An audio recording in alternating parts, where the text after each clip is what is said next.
বিয়ের পর সব মেয়েদেরই একটা স্বপ্ন থাকে যে তার একদম একান্ত একটা নিজের সংসার হবে, আর সেই সংসারটা সে তার মনের মতো করে একদম সাজিয়ে তুলবে। বিয়ের পর থেকে কেন জানি ড্রেস, জুতা, কসমেটিক্স এগুলো কিনে অতটা আনন্দ পায় না যতটা আনন্দ আমি সংসারের জিনিস কিনলে পাই। এখন যেখানেই যাই শুধু সংসারের জিনিস কিনতে ইচ্ছা করে, সেটা হাঁড়ি পাতিল হোক, ঘর সাজানোর জিনিস হোক, যেটাই হোক। যদিও আমার সংসার জীবনটা আমি এখনো ওভাবে শুরুই করতে পারিনি। আমার বিয়ে হয়েছে 2 বছর প্লাস, কিন্তু আমি বেশিরভাগ সময় আমার বাবার বাড়িতেই থাকি আমার স্টাডি পারপাসে। শ্বশুরবাড়িতে মাঝে মধ্যেই যাওয়া হয়। তারপরেও আমি অনেক কিছু কিনেছি আমার ঘরের জন্য বা আমার সংসারের জন্য। আর কত কিছু যে আমি লিস্ট করে রেখেছি যে এবার যে কিনবো, এবার যে আমার সংসারটা সাজাবো, তার তো হিসাবই নাই। সারাদিন তো অনলাইনে ঘাটাঘাটি করতে থাকি যে ঘরের কি কেনা যায়। যেখানেই যাই সেখানেই শুধু আমার সংসারের জিনিসই কিনতে ইচ্ছা করে। আমি জানি না, বিয়ের পর থেকে মনে হয় প্রতিটা মেয়েই মনে হয় এরকম, মানে সংসারই হয়ে যায়। বিয়ের অনেক আগে থেকেই আমি স্বপ্ন দেখতাম যে বিয়ের পর আমি খুব লক্ষ্মী একটা বউ হব, আমার সংসারটা আমি খুব সুন্দর করে সাজিয়ে রাখবো। এটা আমি অনেক আগে থেকেই স্বপ্ন দেখতাম, যদিও সেটা এখনও বাস্তবায়ন করতে পারি নাই। ইনশাল্লাহ এবার যে হয়তো করব আস্তে আস্তে। আসলে সংসারটা এমন যে একদিনে সব কিছু করে ওঠা সম্ভব না। এখানে দিনে দিনে টুকটাক করে আস্তে আস্তে সব কিছু হয়। আর আমি এমন একটা মেয়ে যে ছোটবেলা থেকে আমি আসলে নিজের জিনিস ওভাবে যত্ন করে রাখতে পারি না, বা নিজের জিনিসের প্রতি অতটা মায়াও কাজ করে না। এখন পর্যন্ত বাবার বাড়িতে আছি, এখন পর্যন্ত আমি কোনো কিছু ওভাবে গুছিয়ে রাখি না, বা কোনো কিছুর প্রতি আমার অতটা মায়া কাজ করে না। কিন্তু ট্রাস্ট মি, আমি আমার সংসারে যে জিনিসগুলো আমার নিজের হাতে কিনেছি ওগুলোর প্রতি আমার এত মায়া কাজ করে, কেন আমি জানি না। ওখানে আমার শ্বশুরবাড়িতে গেলে আমি পুরো চেঞ্জ হয়ে যাই। প্রত্যেকটা জিনিস তখন আমি এত যত্ন করে রাখি, বিশেষ করে আমি নিজের হাতে যেগুলো কিনেছি ওগুলোর প্রতি আমার এত মায়া কাজ করে, এত ভালোবাসা কাজ করে, আমি এটা বুঝতে পারি না কেন এমন হয়। এবার তো মাত্র 1 সপ্তাহের জন্য ঢাকাতে গিয়েছিলাম, তার মধ্যে অনেক ব্যস্ততার মধ্যে কাটিয়েছি। তো এর মধ্যে একদিন সময় বের করে আমরা নিউ মার্কেট গিয়েছিলাম। তো এবার নিউ মার্কেট থেকে অনেক কিছু কেনা হয়েছে। মেইনলি আমার আম্মু আমাকে এবার অনেক কিছু গিফট করেছে নিউ মার্কেট থেকে, মানে সংসারের জিনিস, যেগুলো কিনে আমি এত হ্যাপি হয়েছি যে আমি হয়তো আমার নিজের জন্য জামা কাপড়, কসমেটিক্স এগুলো কিনেও অতটা খুশি হতাম না যতটা খুশি আমি ওইগুলো পেয়ে হয়েছি।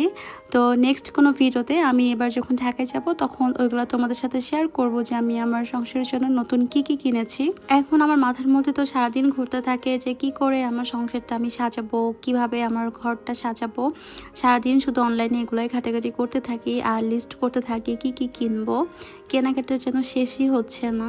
নিউ মার্কেট থেকে এসে আবার পরের দিন গিয়েছিলাম মিরপুর 2 নাম্বারের একটা স্ট্রিট মার্কেটে। এটা 2 নাম্বার কিনা আমি শিওর জানি না, আমার মনে পড়ছে না আসলে এই মুহূর্তে এই নামটা।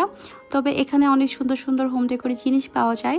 এখানে গিয়েছিলাম মেনলি আমার ছোট বোনের জন্য, ও যেতে চাচ্ছিল একটা রাগ কেনার জন্য আর কিছু ইনডোর প্ল্যান্ট দেখার জন্য।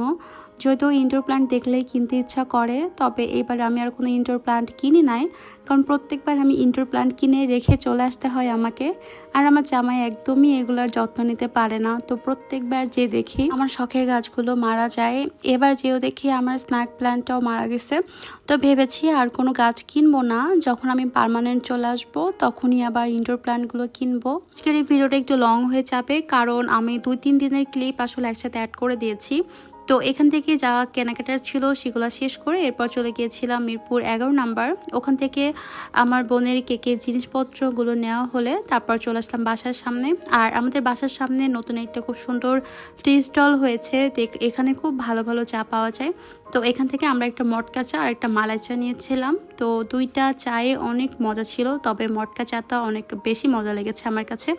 তো চা খাওয়া শেষ করে এরপর চলে গিয়েছিলাম হোপ মার্কেটের মধ্যে। ওখান থেকে কিছু জিনিসপত্র কেনাকাটা করে বাসায় চলে আসি। এবার অনেক কিছু কেনাকাটাও করেছি, কিন্তু কি কি কিনেছি সেগুলো আর ভিডিও করার একদমই সময় পাইনি, কারণ এতটা ব্যস্ততার মধ্যে ছিলাম।